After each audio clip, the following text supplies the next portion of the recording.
Hello friends. Why is American Revolution so important? Whenever we study world history, American Revolution is one of the most important topics. Why is it so important? It's not important because something happened in history. It's important because of the impact American Revolution created in the modern world, the effects of American revolutions, the ideas it generated, the values it generated, and the effect of those values and ideas in our modern world. What do we see in modern India? We have constitution. Most of the modern nation states have constitution. The idea of constitution started in American Revolution. After the American Revolution, USA got its independence from Britain and it formed the first written constitution of the world. Since then, the idea of constitution, the practice of writing constitution started. Today, every country has a constitution of its own. Like India has a written constitution, USA has a written constitution. There are few countries which have unwritten constitutions like UK,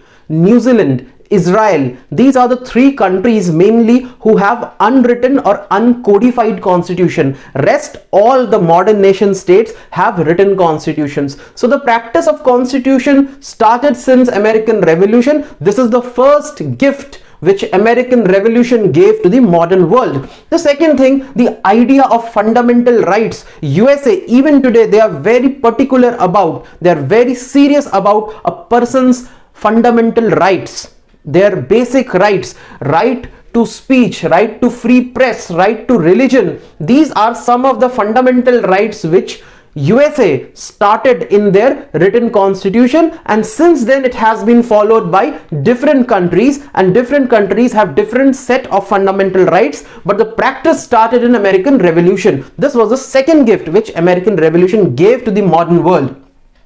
The third thing is rule of law or justice according to law. People are not at the mercy of any king or any noble who delivers justice according to his or her whims of fancy. It's the law, the written law, according to which every person is treated equally and justice is delivered and the country is ruled by that written law. It cannot be changed and it is same for everyone. So this was the third thing which came out of American Revolution. The fourth thing was the idea of democracy. The idea of democracy actually started in England about 100 years before the American Revolution. There was a revolution in England called the Glorious Revolution, which removed the absolute monarchy from UK and started the practice of parliamentary supremacy. But it was written in letter and words in American Constitution, and it came after American Revolution. The idea of democracy where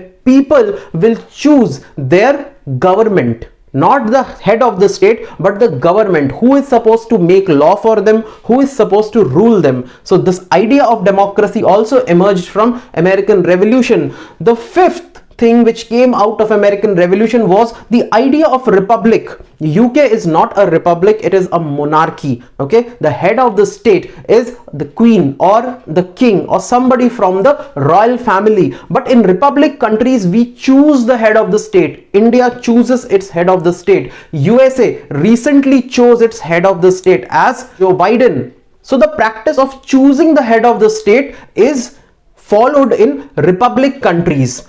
Then comes liberty. Liberty means freedom for you to do anything what you want, until and unless you are harming somebody else or working against the interest of the nation. You're free to do whatever you want. So this is called liberty. Remember, American Revolution happened in the late 18th century. In that time, the world was very much feudal. There were lots of kingdoms and empires everywhere. So in that scenario, speaking of liberty was a very radical idea. But American Revolution gave this idea of liberty. Then equality. Same goes for the equality. In a feudal structure, equality was also a radical idea that every people will be treated similarly. Everybody is equal in front of law. That is equality. this idea also emerged from the American Revolution. Though they themselves didn't follow the rule of equality completely, women were not equal to men, and only the men who had property were treated as men and given equal rights. The slave did not have equal rights, the black people did not have the same rights as the white property owning people, and the women also did not have the same rights. So though they were the first people, the first book to speak of equality, but it was not followed by letter and spirit till very recently in history. Then comes the right to property.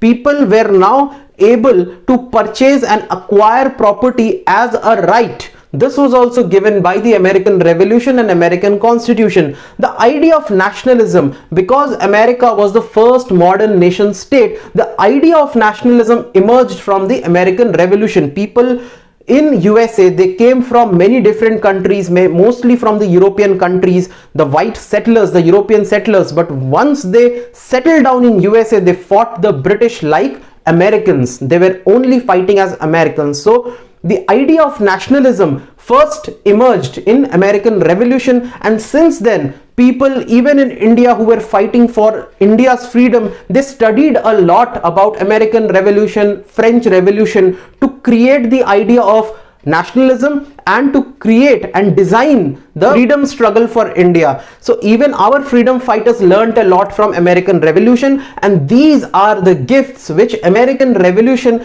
gave to the modern world. Today we don't realize the importance of constitution, fundamental right, rule of law, because we take it for granted. They are always there, present around us. So we don't realize that people actually fought very hard to create these ideas and to imply these ideas in the present systems. So these are the products of American Revolution. Now let us study what exactly is American Revolution, what happened in American Revolution, how it started, and how things unfolded in this revolution.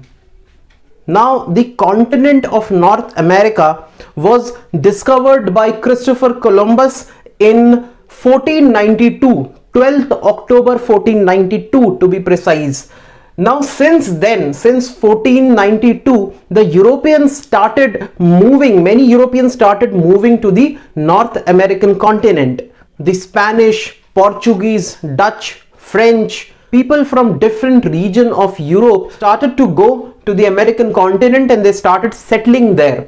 Now what happened in the mid 18th century, that is around 1750s, that Britain started becoming very powerful. The Industrial Revolution started in Britain. Britain started becoming more powerful in their navies. The navy power was superior of British people compared to any other European powers. Then the competitiveness of British product was also higher. Nobody could compete with the British products. As far, just like China, nobody can compete with the Chinese products today. They are cheaper. Quality is also improving day by day. Similarly, the British were China of 18th century. Okay, nobody could compete with their product.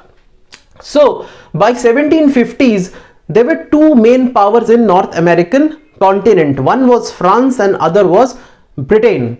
Now France was very scared of this rise of British power. They thought that with time Britain is going to become more and more powerful, and ultimately the British are going to overthrow the French from the Northern American continent.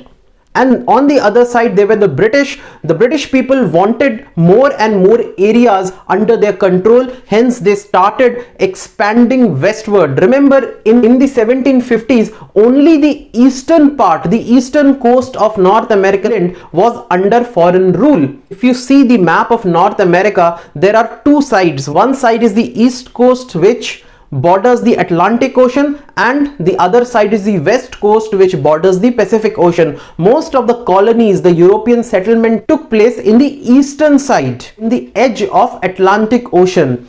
Now the British wanted to expand westward so that they can gain more and more land. The western part was controlled by the French. Today the area which is called as Canada, the country which is called Canada, was completely under French control in 1750s. So the French wanted to secure their controlled area from the British, and hence they waged a war against the British in 1754. 1754, the French and the British started fighting among each other, not only in the North American continent but also in Africa and India.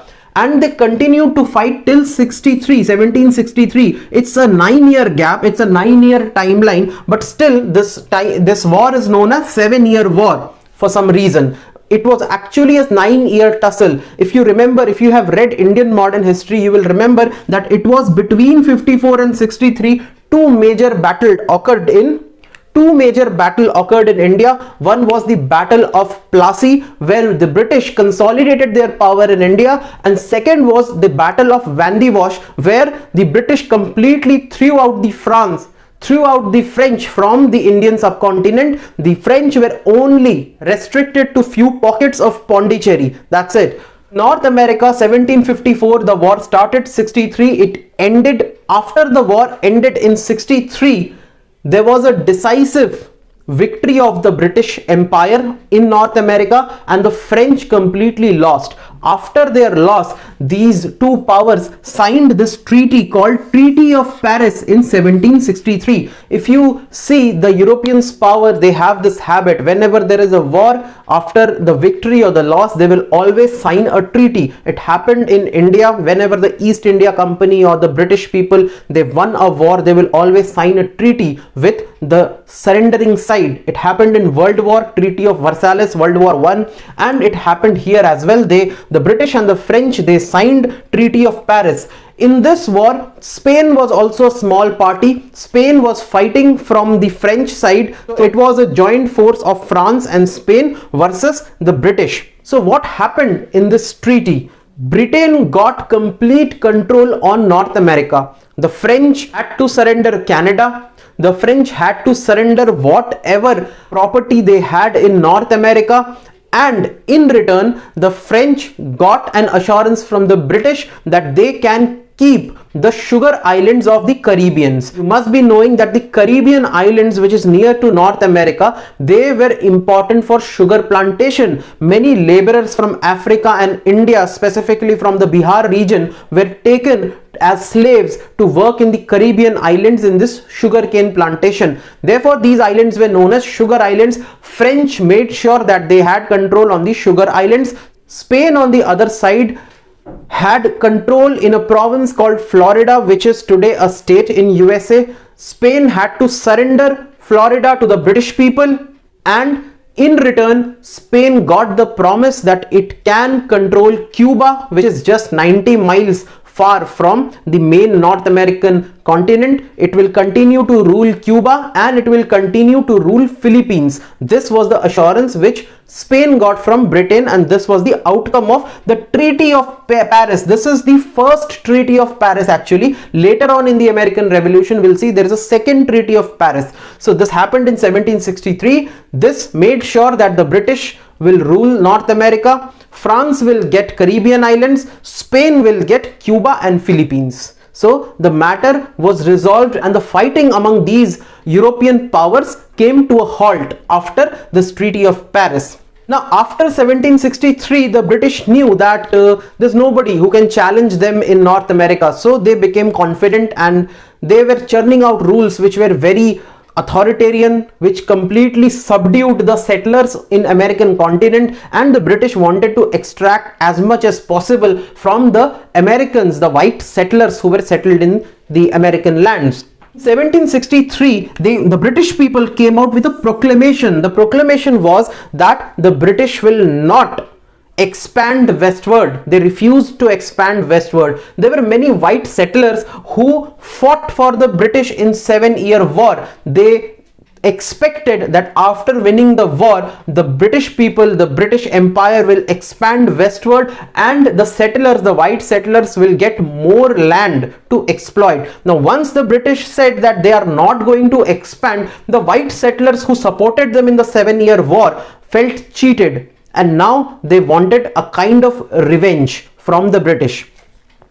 Then the policy of mercantile capitalism by the British. Now what is mercantile capitalism? Now what happens in mercantile capitalism? You need two parties. One is the owner state and the other is a colony. The owner state will always try to extract raw materials from the colony in as low price as possible at a very cheap price, and will convert that raw material into finished goods in its industries, in its factories, and try to sell that same finished product to the colonies at a very high price, as high as possible. As a result, there will be a drain of wealth from the colony to the owner state. This was the policy which the British applied in India, and the same policy was applied in America on the white settlers. And this is what led to much resentment among the American settlers against the British government, against Britain. Britain extracted raw material from America, they sold their finished products to America, and Britain did not allow America to develop its own industries, its own factories. America was completely prohibited to develop its own iron factories, textile factories, because these two were the main products of Britain, and they wanted to sell their finished product to America. If they developed their own industries, their own factories in iron and textile sector, Britain will face massive losses, and therefore America was prohibited from developing their own industries. The Americans were not allowed to purchase any other product from any other European countries. Americans could only sell and trade using British ships. They could not even use any other ship from any other country. So they were completely trapped. The Americans were completely trapped in the policy of mercantile capitalism by the British, and they wanted to control and extract as much as possible from America, which caused this resentment.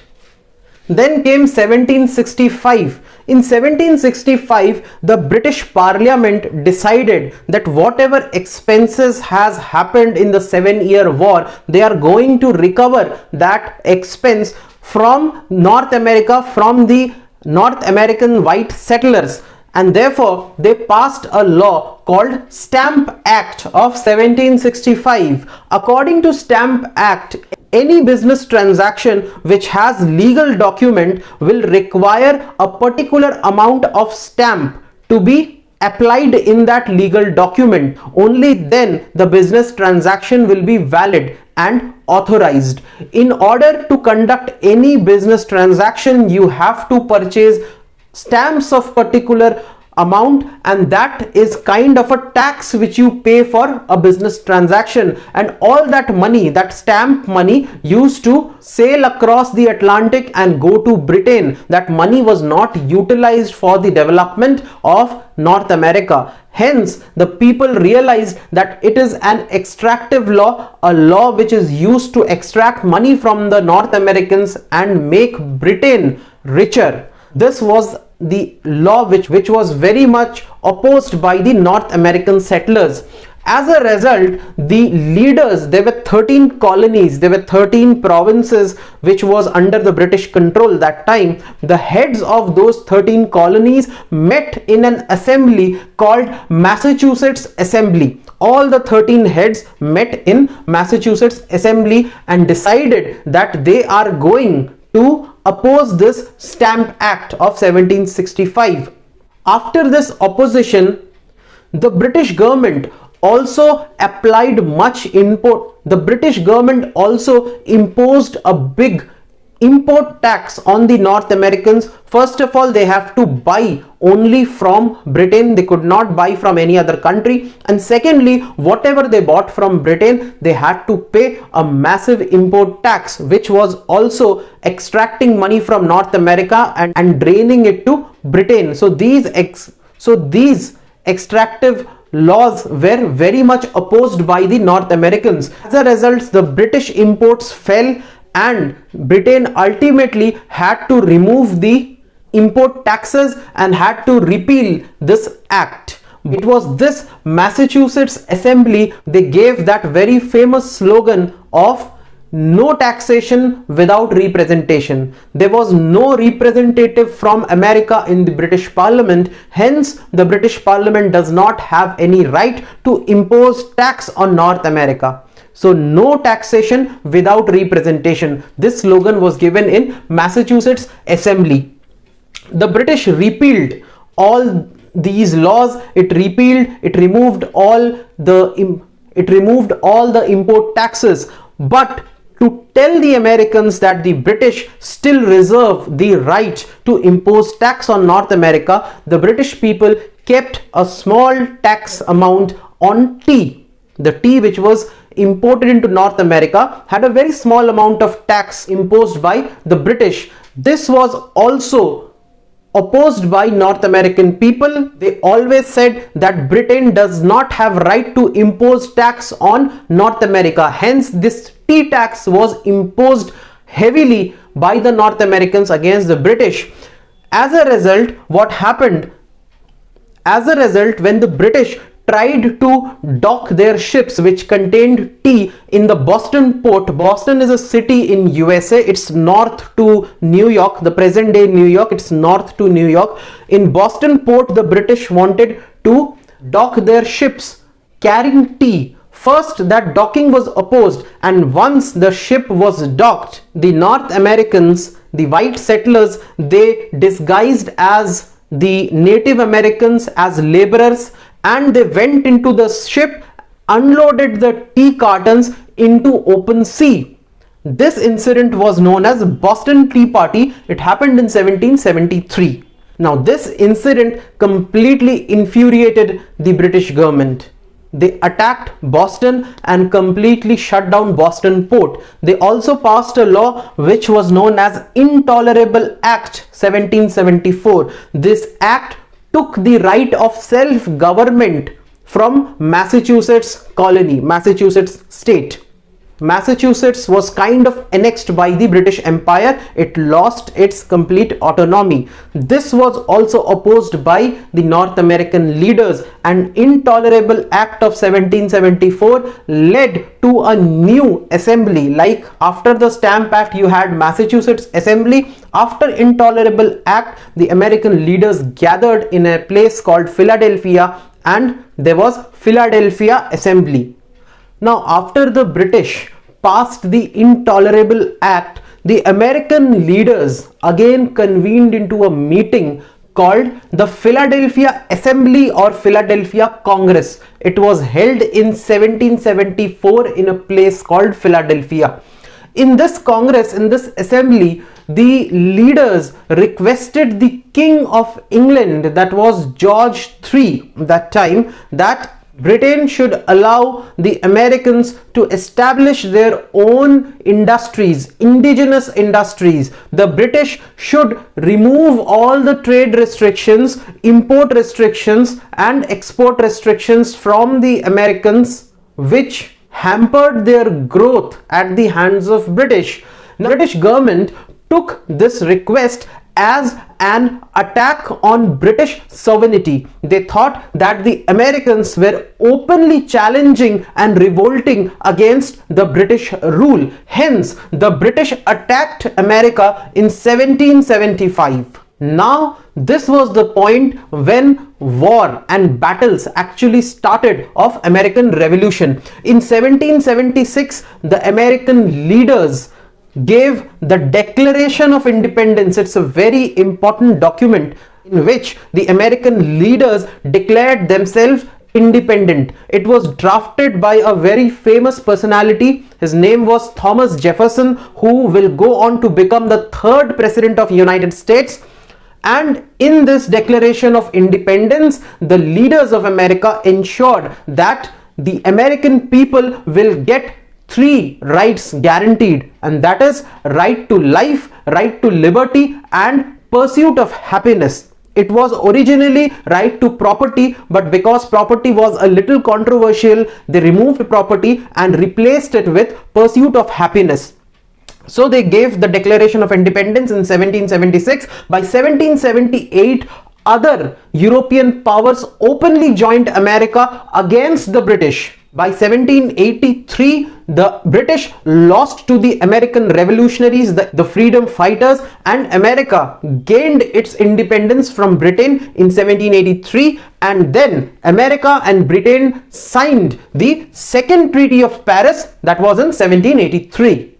The British forces in 1783 was led by Lord Cornwallis, and the Americans were led by George Washington. Lord Cornwallis surrendered to George Washington and the British rule in America ended. This is the same Cornwallis who will later become the Governor General of India and will conduct many reforms in our judiciary, in our administration, in our police system, and will start the permanent revenue system and the zamindari system in India. So that Cornwallis, who will become the Governor General of India, surrendered in front of George Washington and ended the British rule in America.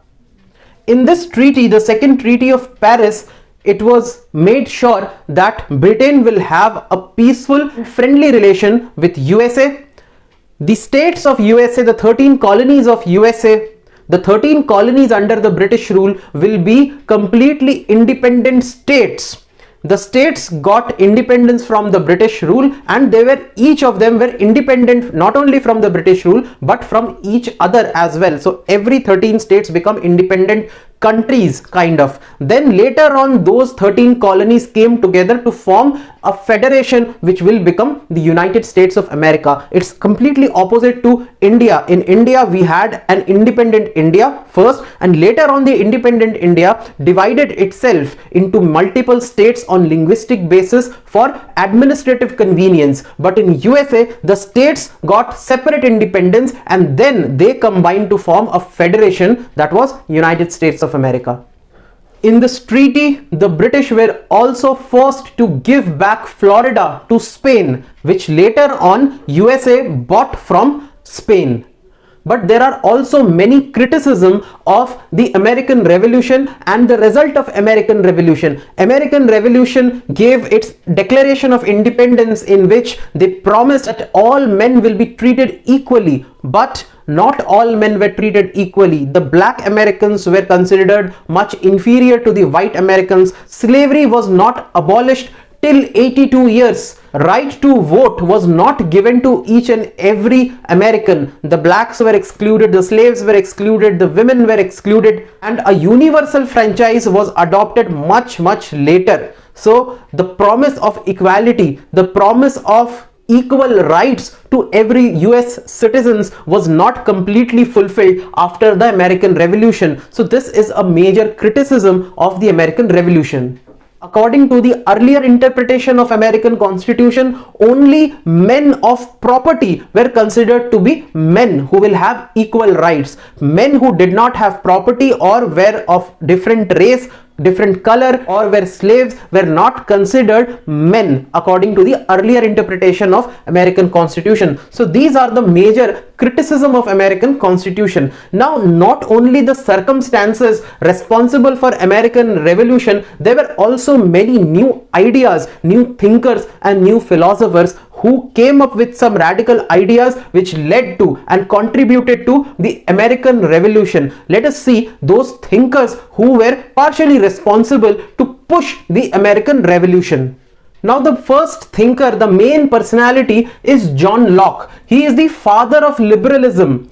John Locke considered that human beings have been given 3 rights by nature. Like Newton's law are law of nature, law of motion, but those laws were not created by Newton. It was the law of nature which Newton observed and showed them to the world, that these were natural laws of motion. So similarly, John Locke believed that human beings have got 3 natural rights which nature has given to every human being. Those 3 rights are right to life, right to liberty, and right to property. These 3 rights were adopted in the Declaration of Independence, where right to property was replaced by pursuit of happiness. Okay, so these 3 rights form the core of liberalism. that a person is free to do anything, to go anywhere, practice any profession. He's just completely free as long as he's not hurting somebody else or hurting the national interest. So John Locke gave this idea of liberalism. This was the main idea which sparked the American Revolution, that people don't want to remain subdued and ruled by somebody else. Then there was a fellow called Thomas Hobbes. This thinker did not have much trust in human beings. He thought that human beings are selfish lot. They don't have any vision and cannot think beyond self-interest. Therefore, they have to be ruled by a central authority. Therefore, Thomas Hobbes had a very negative view of human beings, but his most important contribution was the theory of social contract, that people will choose a central authority or any authority which will make laws on behalf of people. The same thing applies even today. Today we vote and choose government, and we enter into a social contract with the government that we are voting you in power and you have to govern the country for us. You have to make the rules for us which will eventually help us. So there is a social contract between the voters and the government. These days we see that people get very emotional about the government or about the political party or the leader. It's not anything emotional. We are in a social contract. They are just a service provider. Okay, if they perform well, they'll be voted in again. If they don't perform well, they'll be voted out. So they are just service provider, and we are into a social contract with those people. So there's nothing to be emotional about a political party or a leader or about the government. Okay, so this is the theory of social contract in which the entire world works. Americans choose their president, their government. British people choose their government. We choose our government. So we enter into, the people and the leaders enter into a social contract. So this theory was given by Thomas Hobbes, which also forms the basis of democracy. Either it's a parliamentary form of government or presidential form of government. The very basis of democracy lies in social contract, and this theory was given by Thomas Hobbes. Now other thinkers like James Harrington and John Milton, they were the main proponents of fundamental rights, that every citizen, every people in that land, in that country, have some fundamental rights which even the government cannot take away from them. It's somewhat similar to the natural rights John Locke spoke about. The idea of freedom, the idea of republic, the idea of democracy, anti-colonialism and fundamental rights, all these things, all these ideas were given by these two thinkers, which also contributed into the American Revolution. Then another thinker called Montesquieu gave the idea of separation of power. Earlier, the king had all the power. He was the judge, he was the jury, he was the legislator, he used to make the laws, and he was the commander-in-chief, he used to conduct the government affairs.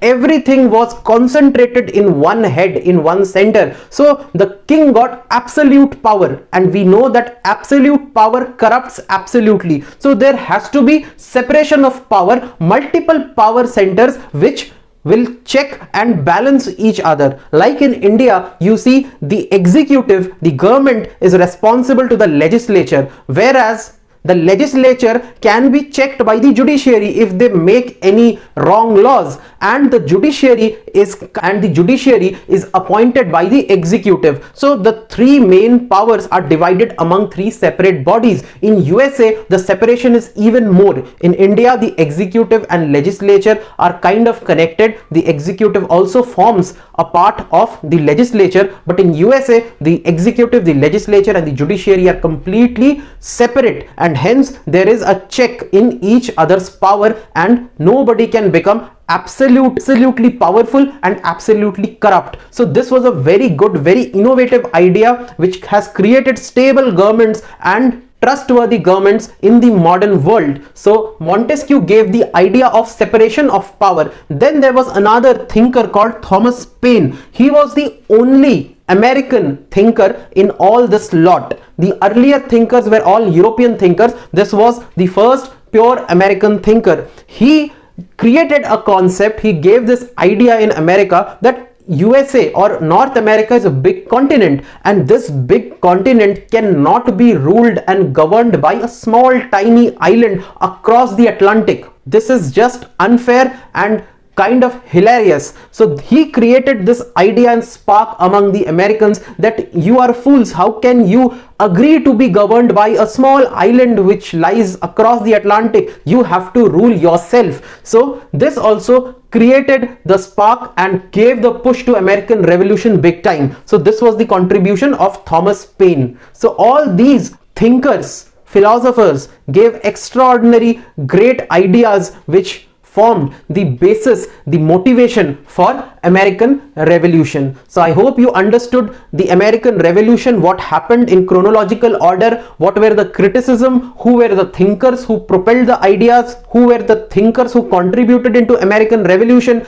and how American Revolution contributed to the modern world. What are the ideas of American Revolution which modern world uses? So I hope you understood the entire American Revolution. In the next video, we'll discuss about the French Revolution and how French Revolution impacted the modern world. Thank you.